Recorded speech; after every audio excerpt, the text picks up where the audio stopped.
Bienvenue à tous sur la RTVC, c'est l'heure du Koumé News. La semaine a été marquée par différents programmes qui nous ont aidés à avancer dans l'accomplissement du but. C'est le cas des 48e et 49e croisades internationales Tout est accompli qui ont respectivement eu lieu au marché de Djalingo en Ngaoundéré et sur le terrain de football du quartier SCT à Bertois.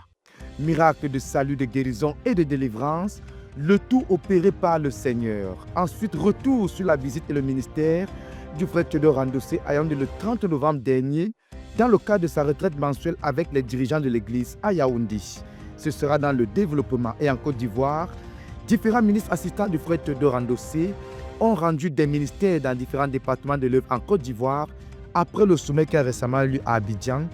Les détails dans la suite du développement.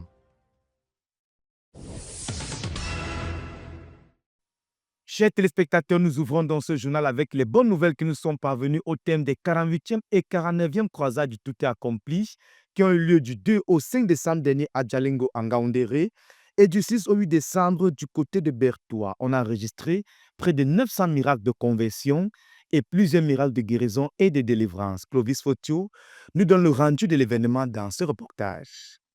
L'espace public du marché de Djalingo, dans le 2e arrondissement de Ngaoundéré, a accueilli du 2 au 5 décembre 2024 la 48e croisade internationale baptisée Tout est accompli. Pendant 3 jours intenses, l'évangéliste international Joseph Ngande et son équipe ont proclamé la bonne nouvelle du royaume de Jésus-Christ aux populations de Djalingo. L'homme de Dieu s'est directement attaqué au péché et ses conséquences et l'amour de Dieu. Comment les conséquences du péché agissent? Le matin, quand tu vas commettre ton péché, les conséquences sont comme ton nombre le matin. À 6 heures, personne ne voit son nombre. Ton nombre est très loin derrière toi. Et on ne voit pas. À 10 heures, ton nombre commence à approcher. Vers 11 heures, ton nombre est derrière toi comme un pygmée. À 12 heures, ton nombre arrive à ton niveau. À 14 heures, ton nombre est devant toi. Hey! Hey! Hey! Hey! À 6 heures, tu allais coucher avec ce garçon. Et les conséquences étaient loin. À 9 heures, tout allait bien. Tu étais l'oxygène de sa vie. Il t'a appelé et il t'a dit tu es l'oxygène de ma vie. Et tu ne t'es pas demandé comment quand tu es chez toi il respire. À 11 heures, les conséquences de ton péché ont avancé. À 12 heures, les conséquences de ton péché t'ont rattrapé. Le péché est un serpent qui tue.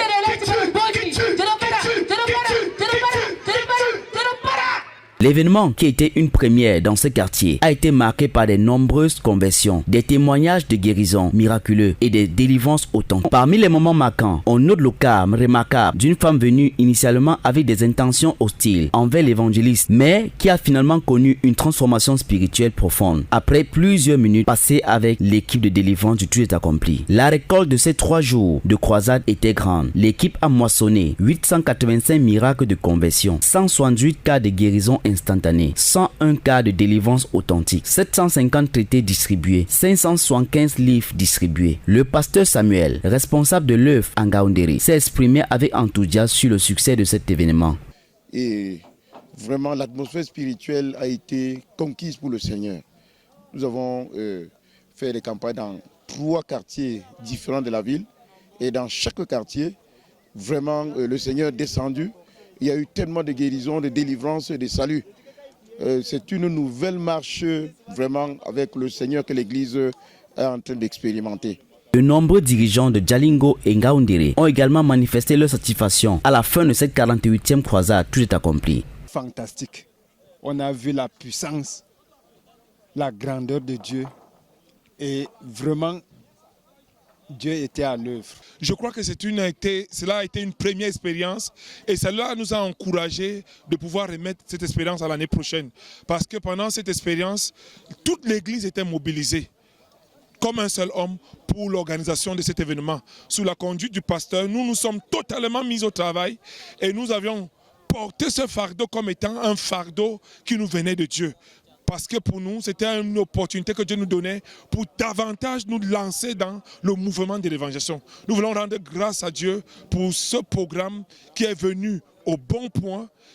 Par exemple, ce soir à Jalingo, qui était l'apothéose, une jeune dame est quittée de sa maison pendant que l'évangéliste était en train de prier et elle voulait juste affronter l'évangéliste. Dieu aura été à l'œuvre pendant ces 10 jours. Le ciel est vraiment descendu. Ça a été une grande fumée pendant ces 10 jours en Ngaoundéré. Cette fête de l'évangile a laissé une empreinte significative dans la commune de Jalingo, touchant de nombreuses vies et suscitant un vif intérêt parmi les habitants de ce quartier. À Dieu toute la gloire pour la main de Satan qui a été une fois de plus affaiblie en Ngaoundéré. La 49e croisade d'évangélisation placée sur le signe du tout est accompli a mobilisé plus de 1140 participants en 3 jours. Après une étape réussite en Ngaoundéré, l'équipe du tout est accompli a pris ses quartiers à Bertois, région de l'Est Cameroun, pour 3 soirées d'évangélisation. Ceci sous la direction de l'évangéliste international Joseph Ngandou. Le terrain du football du SCT a accueilli cet événement spirituel qui a rassemblé plus de 1140 personnes en 3 jours. L'évangéliste Joseph Ngandou, accompagné du groupe des Semeurs de la croisade, a adopté une approche impressionnante en utilisant la musique comme vecteur d'évangélisation pour toucher les cœurs des habitants de Bertois.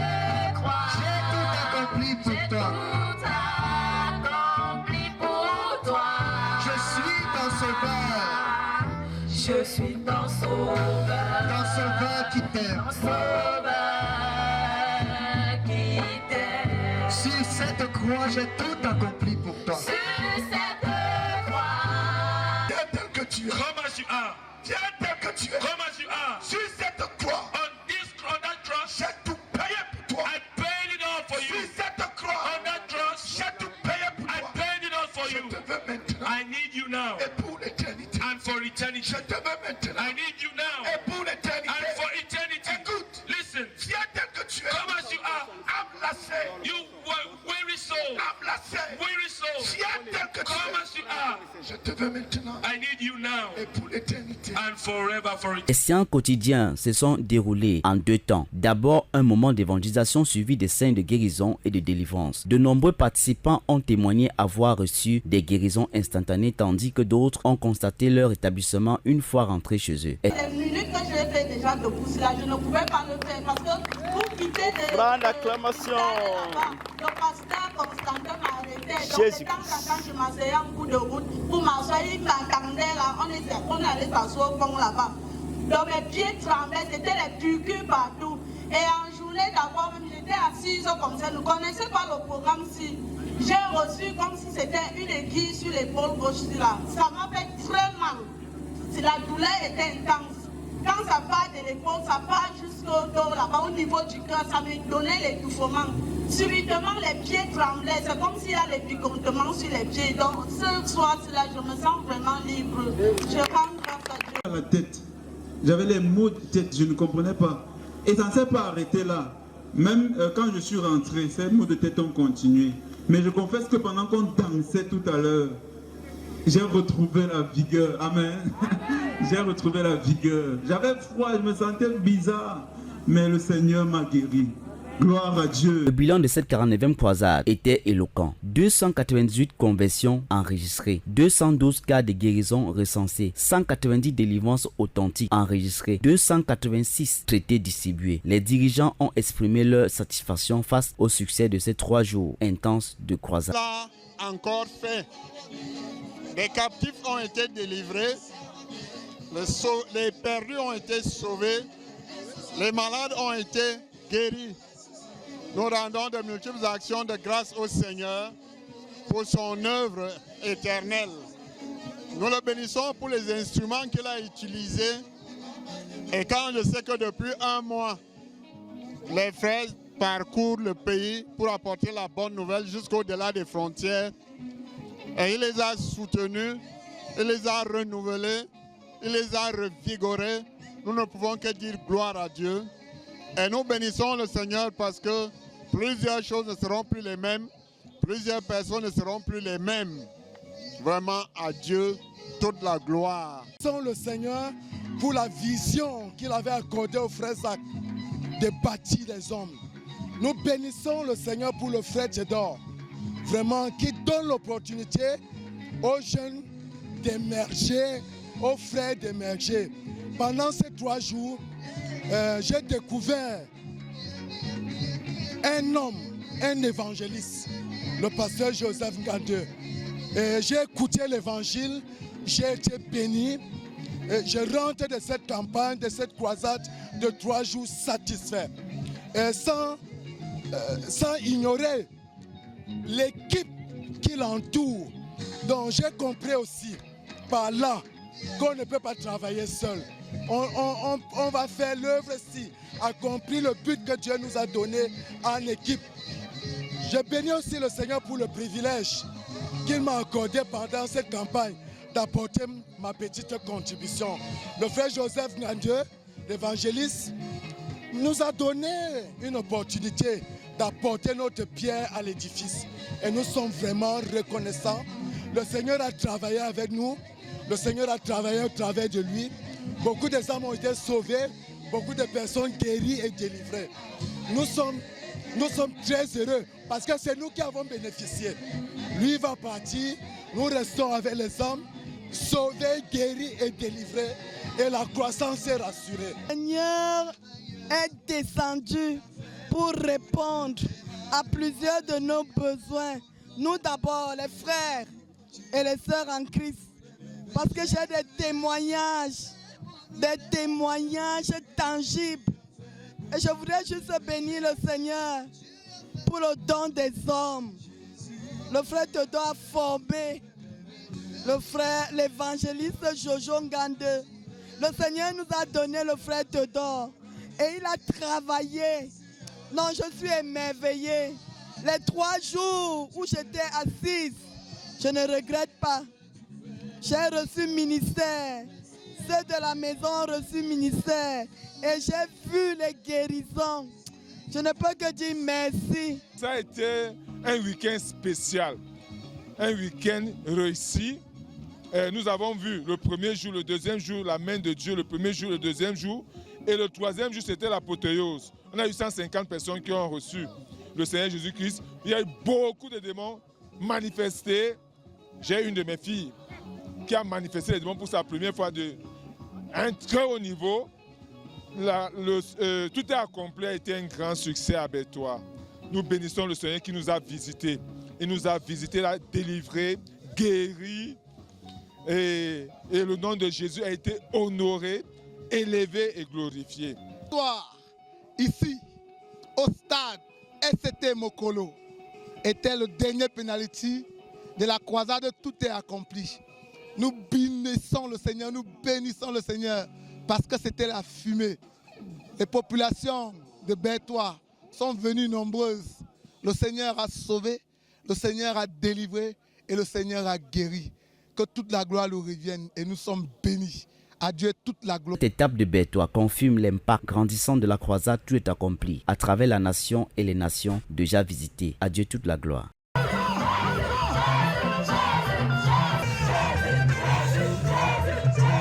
Ce samedi 7 décembre s'est déroulée du côté de Koumé la 7e édition du projet Espoir d'une vie, coordonné par la sœur Adassa de l'Église à Paris sous la casquette de la FESIDEF. Ce projet s'inscrit donc dans le cadre des œuvres de miséricorde de notre ministère et 172 enfants ont bénéficié des dons de cartables et bien d'autres encore.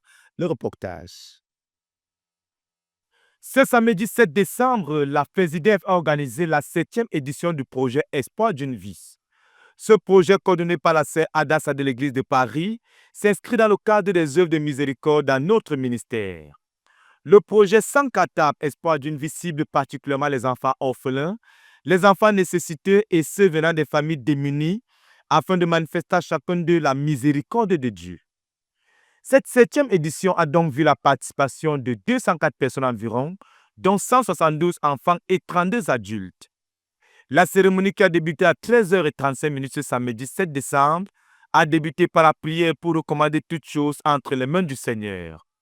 La chorale des enfants a ensuite exécuté quelques chants proclamant qu'ils vont marcher droit dans cette vie car le Maître lui-même est devant eux.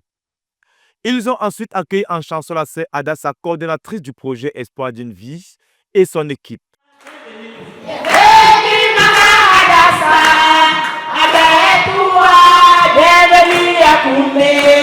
Au quartier général de notre ministère, 60 mamans, nous sommes avec toi.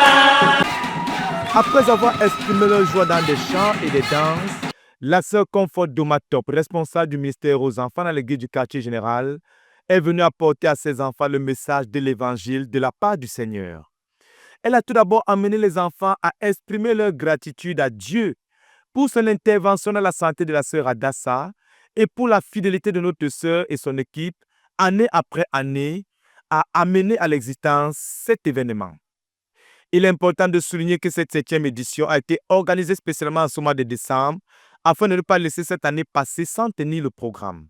Au Seigneur qui l'a rendu fidèle, toute la gloire. La sœur Comfort de Matop a présenté ensuite l'évangile à ses enfants à partir de son témoignage de conversion en s'appuyant fortement sur les Écritures. Le Seigneur s'est manifesté et au terme de son message, 132 enfants ont été touchés par la grâce de Dieu et ils ont donné leur cœur au Seigneur Jésus-Christ. Après cette tranche et la joie qu'elle a suscitée dans les cœurs, la cérémonie de remise des cartables a été introduite. C'est donc une sœur Adassa elle-même satisfaite et touchée par la grâce de Dieu qui a exprimé sa gratitude au Seigneur Jésus-Christ à cette occasion. Comme j'ai toujours à le dire, j'ai toujours le battement de mon cœur a toujours été pour des personnes démunies, mais particulièrement pour les orphelins. Le cartable, c'est juste un contact. Le projet, c'est d'accompagner les orphelins afin qu'ils sortent tout ce qu'il y a, les accompagner à sortir tout ce qu'il y a de bon en eux, ainsi que les veuves qui sont de braves femmes, satisfaites parce que les veuves ont pris conscience du fait que c'est leur projet, elles ont quelque chose à donner, elles ont la mienne, et là, je suis satisfaite. Plusieurs enfants qui ont bénéficié de cet élan d'amour ont également exprimé leur joie et leur gratitude au Seigneur. Parce que Dieu a mis devant moi une merveilleuse femme. Cette femme-là, qui a eu cette capacité-là, cette idée de nous aider, nous les orphelins. Depuis l'âge de 14 ans, elle est notre mère et franchement, je ne sais pas. De nos jours, ce n'est plus facile pour sortir l'argent comme ça et de donner ça à n'importe qui, n'importe comment, même si on ne se connaît pas, on ne s'est jamais vu. Ce n'est pas facile. De nos jours, la vie est devenue dure, mais elle a fait les efforts. Et vraiment, je remercie Dieu, je remercie l'Éternel. La cérémonie s'est achevée autour d'un délicieux repas partagé avec les enfants. Nous bénissons le Seigneur pour ce projet qu'il a amené à l'existence et qu'il maintient lui-même année après année, pourvoyant aux fournitures, aux moyens de transport et surtout pour le miracle de la protection de la sœur Adassa et de son équipe année après année. À Dieu soit toute la gloire. Dokume pour la RTVC, Dan Josué, Molo Labéton.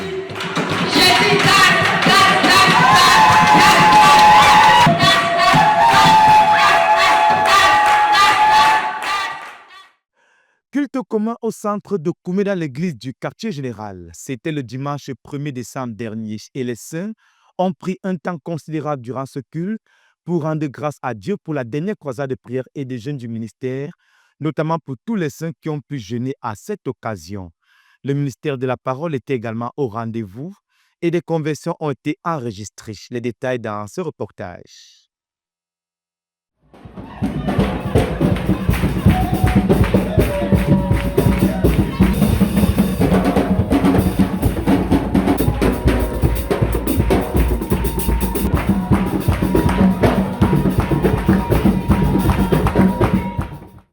Le dimanche 1er décembre dernier, les saints du centre chrétien de Goshen ont tenu leur tout premier service conjoint après la croisade de prière et de jeûne de 40 jours du ministère. Le culte qui a réuni plus de 300 personnes est un mélange d'amour, de joie et de danse, le tout dans un esprit de gratitude au Seigneur. Dirigé par le pasteur Welga Jean-Pierre qui a assuré la coordination. Il a conduit les frères à faire des déclarations d'amour les uns aux autres et ensuite à leur Père Céleste. Ceci a été couronné par des chants d'amour et des chants de louange, accompagnés de pas de danse, des actions de grâce et des témoignages de la main de Dieu dans la vie de ses enfants durant la croisade.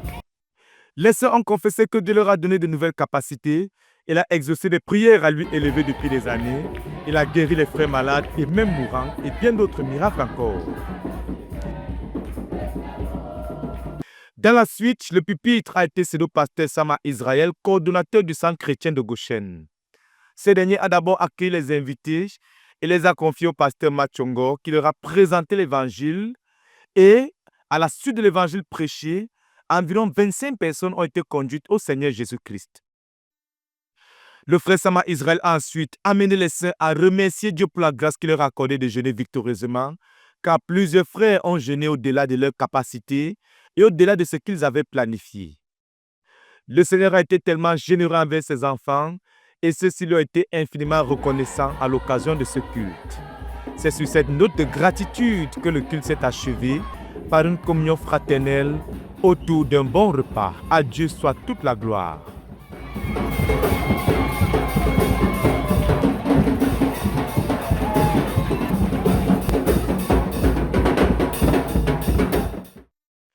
Toujours ce dimanche 1er décembre 2024, les saints de l'église à Douala ont tenu leur dernier service commun pour le compte de cette année 2024.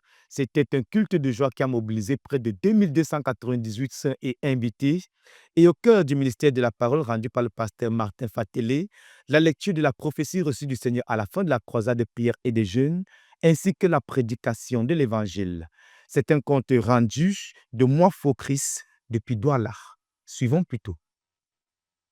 C'est tout joyeux que les saints de l'église de Douala se rendirent ce matin du 1er décembre 2024 au centre chrétien de Doksimbi pour une rencontre spéciale avec le Seigneur. Dès 8h30, les cris de joie débordaient de la salle en guise de célébration au Dieu Tout-Puissant. Ce culte marquait le dernier de la série de l'année 2024, une année remarquable durant laquelle le Seigneur nous a conduits a organisé 12 événements de cette envergure, constituant un atout majeur pour la croissance et le réveil de l'église de Douala. Dans un esprit de réveil, l'équipe d'adoration fut introduite par l'ancien fidèle d'Agan, qui conduisirent l'assemblée vers des hauteurs spirituelles avec des morceaux choisis ayant ému toute l'assistance. Après cela, le pasteur Antoine Kala procédera à l'accueil traditionnel des invités, enchaînant par la suite avec la distribution des livres, notamment le livre Le chemin de l'amour pour le Seigneur et l'ouvrage Reviens à la maison mon fils, je t'aime toujours, tous deux écrits par le frère Isaac. Afin de disposer les cœurs à recevoir la parole de Dieu, les semeurs se hâtèrent de conduire l'assemblée dans des chants de louange et d'adoration, créant une atmosphère propice à la réception du message divin destiné à chacun. Ainsi, le pasteur Martin Fatélé prit la relève pour semer la parole de Dieu. Il s'appuya sur le passage biblique de 2 Rois, chapitre 1, verset 12, pour s'adresser à l'assemblée. D'emblée, il interpellera son auditoire sur l'importance de croire à la prophétie comme une parole venant véritablement de Dieu. À cet effet, il expliqua que le fait qu'un homme véhicule une prophétie ne signifie pas que cette prophétie vient de lui-même. Toute prophétie vient donc de Dieu, à moins d'avoir affaire à un faux prophète. Conscients de cette vérité, nous serons plus avisés et prendrons plus au sérieux les prophéties que Dieu nous transmet au travers de ses serviteurs. Dieu a fait une promesse et il l'accomplira sûrement. Toutefois, nous devons faire notre part de travail pour que cette prophétie se réalise effectivement. Si nous restons laxistes et immobiles, nous serons nous-mêmes des obstacles à l'accomplissement des desseins de Dieu. Prenant l'exemple du peuple d'Israël, il expliqua que Dieu avait un plan pour tout Israël au départ, mais au fil du temps, les différentes tribus se sont disqualifiées des promesses de Dieu et seule une partie du peuple d'Israël travailla pour l'accomplissement des promesses divines. Ce que Dieu a promis s'accomplira sûrement, car Dieu n'est pas un menteur et il fait tout ce qui dépend de lui pour la réalisation de ses projets.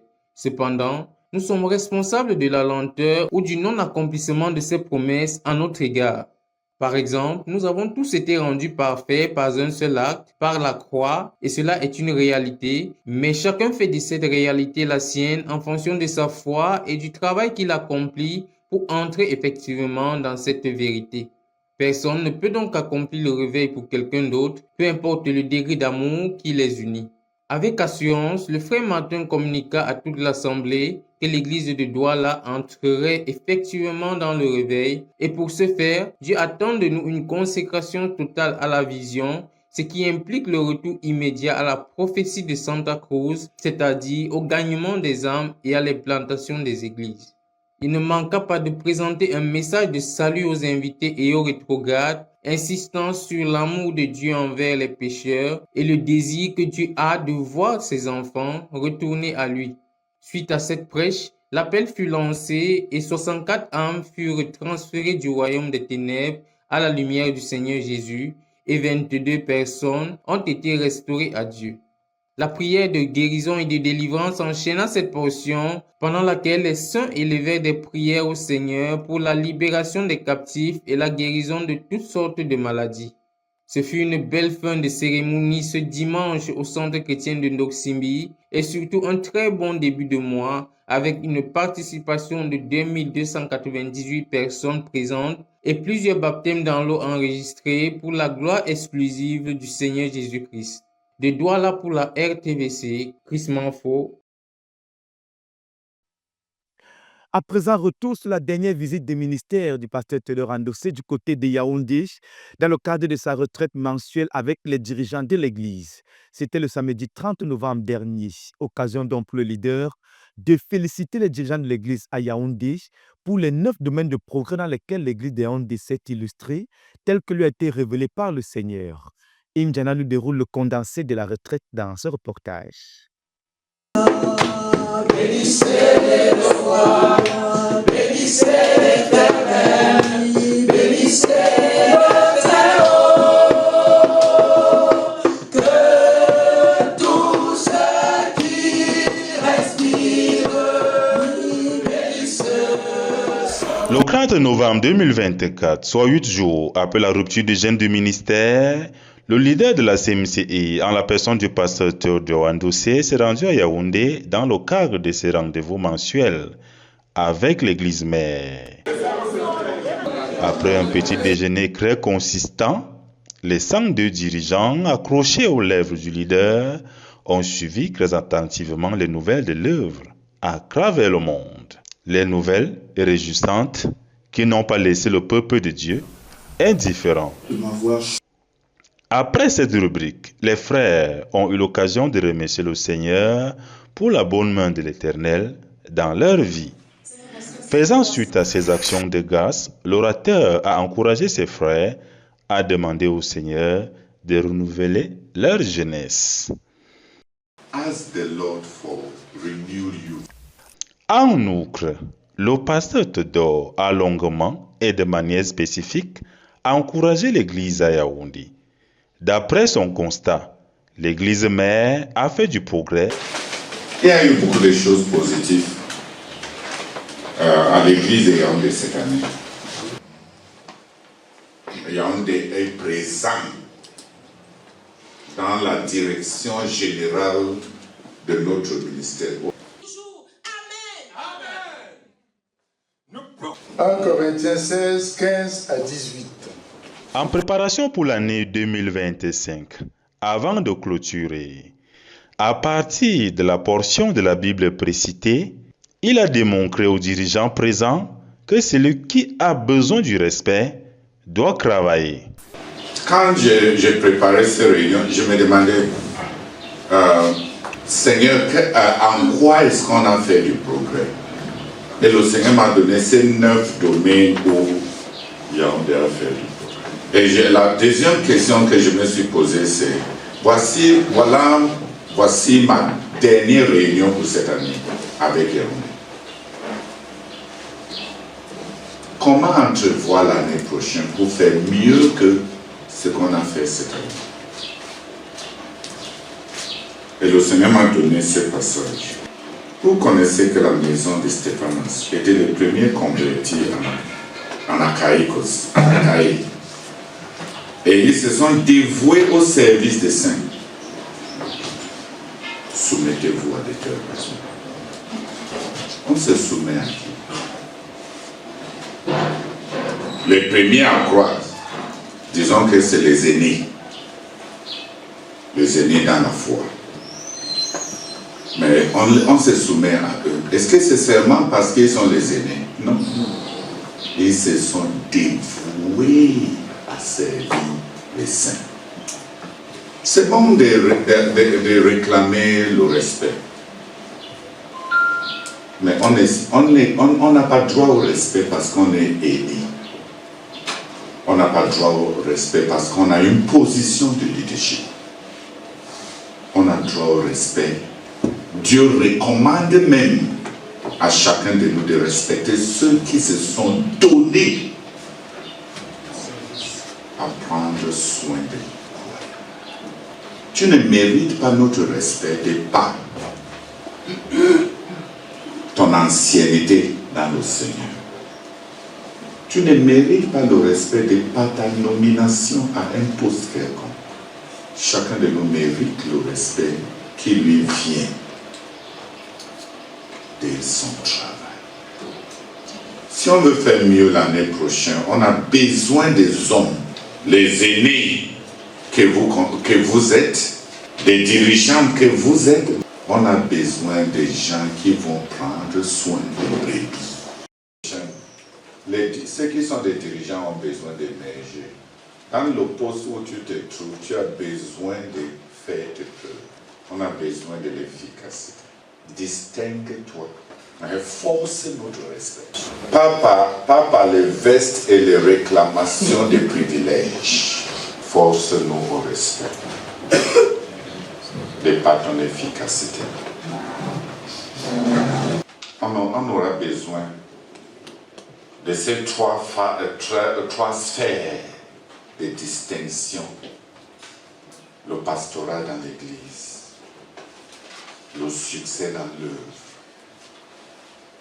de l'aide à bâtir des dirigeants.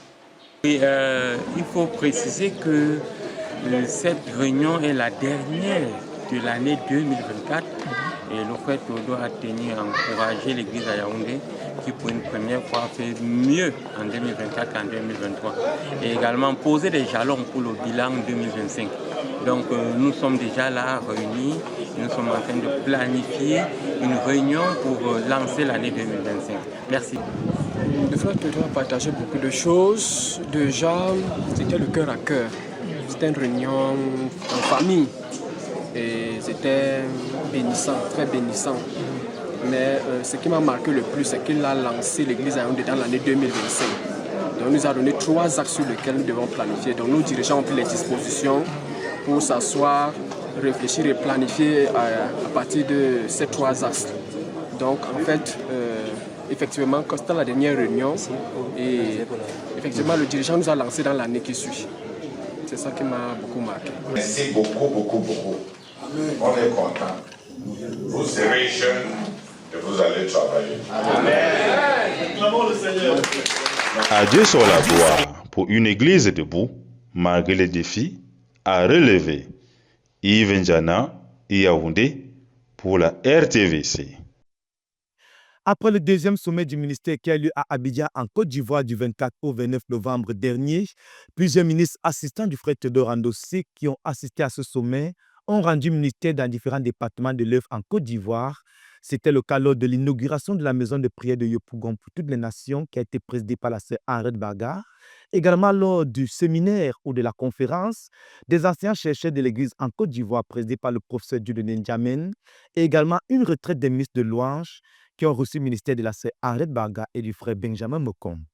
Pascal Berry et Elodie Dago nous font le condensé de ces différentes rencontres dans ce grand reportage. Suivons plutôt. Au nom du Seigneur Jésus-Christ, nous proclamons l'implantation de la maison de prière de Yopougon pour toutes les nations, ce jour, en ce lieu. Amen. C'est officiel à 11h18 du dimanche 1er décembre 2024. La première maison de prière pour toutes les nations de la zone spirituelle de Yopougon a été implantée. Symbole prophétique associé à cette implantation, elle a été effectuée par une ministre de Dieu travaillant distinctement au service de toutes les nations dans notre œuvre, à savoir la sœur Henriette Mbarga, responsable de l'école de la connaissance et du service de Dieu, institution qui forme les missionnaires dans notre ministère. Invitée de la sœur Colette Meunier, missionnaire numéro 2 de la CMCI Côte d'Ivoire, chargée de la conquête par la prière, la sœur Henriette Mbarga s'est jointe à toute l'équipe de la sœur Colette pour cette implantation mémorable de l'œuvre dans la zone de Yopougon et par extension dans toute la CMCI à Abidjan, dans la nation et dans les nations. C'était au quartier Jérusalem de Yopougon, dans une maison monumentale, inscrite sur les pages d'or de l'histoire de la conquête pour Christ dans cette zone spirituelle. Oui, le lieu qui abrite cette maison de prière pour toutes les nations est celle qui a vu naître la toute première assemblée de maisons de la zone spirituelle de Yopougon. Assemblée implantée le 31 octobre 1999. Une maison mère de l'œuvre qui a engendré à ce jour 298 autres églises de maisons. Un fait historique qui n'a pas échappé aux témoignages et aux actions de grâce du premier responsable de la dite zone, le pasteur Innocent Lombé. Alors, cette histoire, cette belle histoire, a commencé un jour. Dieu nous a accordé la grâce, pour ce qui me concerne, d'abord de rencontrer le pasteur Meunier le 24 mars 1999 au campus de Cocody. Après ça, je me suis repenti. Je suis reparti dans un jeûne de 21 jours. Et puis, les choses ont commencé. Je suis venu conquérir celle-ci. Elle aussi, elle est venue conquérir son ami, son tonton. Et ainsi de suite, la conquête a commencé. Et plus tard, le 31 octobre 1999, il était question d'implanter la première assemblée de notre zone à Yopougon. Le pasteur est venu donc implanter la première assemblée de la zone spirituelle de Yopougon. C'était dans cette maison-ci, le 31 octobre 1999. Alléluia. L'implantation de cette maison de prière pour toutes les nations s'inscrit dans le cadre des 1000 maisons de prière pour toutes les nations que doit avoir la CMCI dans l'accomplissement de la phase 3. Et elle sera utile à porter un fardeau spécifique pour toute la CMCI au niveau mondial, comme l'explique la sœur Colette Meunier. Dans la phase 3 que vous voyez là, nous devons donner au Seigneur toute la communauté. Nous poursuivons le but 10 millions de jeûneurs et intercesseurs qui vont prier dans 1000 maisons de prière pour toutes les nations. D'ici la fin de la phase 3 2019. En 1989, la sœur Henriette Mbarga dirigeait la première maison de prière pour toutes les nations à Yaoundé. Elle comptait 12 chambres de prière. À partir d'elle, l'œuvre a connu un grand succès à travers le monde. C'est ce qu'elle a partagé à cette implantation où elle se tenait devant les frères en libérant cette prophétie. Ce que vous allez faire ici va se faire. Ce que vous allez déclarer, la Bible avait déjà dit, ce que vous liez sur la terre le sera. Ce que vous liez sur la terre le sera. Parce que celui qui prie entre dans une sorte de suprématie avec Dieu. C'est comme s'il devenait un mini-Dieu pour faire ce que Dieu veut. Ça, c'est un lieu de puissance. Amen. Amen. Avant de lire la parole de Dieu dans Psaume 15, le verset 1 à 5, dans laquelle elle a révélé les qualités que les intercesseurs doivent revêtir. Cette maison de prière pour toutes les nations, composée de 4 chambres de prière, portera le leader de la CMCI Côte d'Ivoire, le pasteur Boniface Meunier, et sa relation avec la parole de Dieu, dirigé par Jaco Françoise, le pasteur Innocent Lombé et le ministère pastoral dirigé par Dion Julie, le succès des Kwadjane missionnaires en Sierra Leone, dirigés par Opportune Yoro, et les dirigeants de Yopougon et leur communion avec Dieu, dirigés par Kragba Charlotte. comme l'a proclamé la sœur Henriette Mbarga, en s'appuyant sur Matthieu 16, le verset 19, nous croyons que tout ce qui sera lié ou délié par les prières qui monteront au Père à partir de cette maison de prière sera effectivement lié et délié dans la vie et les actions de l'Église pour une conquête de plus en plus fructueuse. Jésus, tu as fait pour nous les merveilleux. Les bénédictions du sommet spécial Abidjan 2024 ont débordé pour se déverser sur plusieurs départements de la CMCI à Abidjan et dans la nation ivoirienne, lesquels ont eu l'occasion de recevoir ministère de la part des ministres assistants du leader Théodore Ndossé, rattachés à leur charge particulière dans l'Église. C'est le cas du mouvement des enseignants-chercheurs qui a tenu une conférence avec le professeur Dr Dieudonné N'Djamène, responsable du département de la science pour la conquête du monde pour Christ. Ayant réuni les enseignants-chercheurs, les docteurs, les doctorants, les titulaires de master et les masterants, ainsi que le personnel administratif et technique des universités, cette conférence a porté sur le thème « L'enseignant-chercheur au service de l'Évangile ». Elle a été l'occasion pour l'orateur d'encourager nos élites universitaires à mettre leurs diplômes et fonctions au service de la conquête du monde pour Christ. Dieu peut se servir de tes études. Et Dieu peut se servir de tes grades académiques, de tes diplômes. Tout dépend de ta consécration à lui et de ses desseins dans ta vie et de son appel sur ta vie. Nos diplômes peuvent servir l'évangile, l'entreprise de l'évangile du Seigneur Jésus-Christ. Ta position à l'université peut servir l'entreprise de l'évangile. Tes diplômes peuvent servir le ministère que Dieu nous a donné.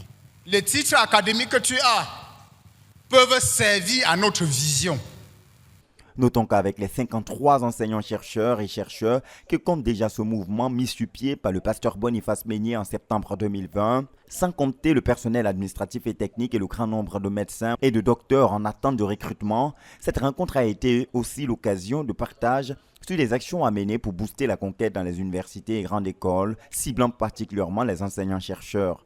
Lesquelles actions sont pour la plupart déjà mises en œuvre depuis le lancement de ce mouvement qui a pu recevoir une touche consistante d'encouragement à l'occasion de cette conférence. Nous avons eu une rencontre très enrichissante. Le professeur Dr N'Djamène est venu nous encourager. Il nous a montré la nécessité pour nous, en tant que des enseignants-chercheurs, de s'élever et d'aller conquérir cette classe d'intellectuels qui n'attendent que l'évangile et les acteurs pour les amener à Christ sont bel et bien nous. Et il a pris l'exemple d'Étienne, qui était aussi un homme de la même classe que c'est la classe de la diaspora juive. Et il a su planter Christ dans le cœur de ces personnes. Et nous avons pris bonne note et nous avons été fortifiés. C'est des choses que nous avons déjà pensées à notre niveau. Nous avons mis des stratégies en place. Sauf que le sommeil à un certain niveau nous a pris. Et comme nous sommes dans la mouvance du réveil, il est venu encore nous réveiller davantage. Et nous croyons que les jours à venir, les universités seront en feu pour Jésus. À quelques heures de son départ pour le Cameroun, précisément pour le quartier général à Koumé, après le sommet spécial, les ministres de la louange et de la parole chantée ont eu une rencontre avec la sœur Henriette Mbarga. Cette rencontre express, qui a vu essentiellement la présence des dirigeants sémeurs de l'église d'Abidjan, a porté sur la communication relative à l'un des principaux objectifs du ministère de la louange et des actions de grâce de la CMCI en 2025.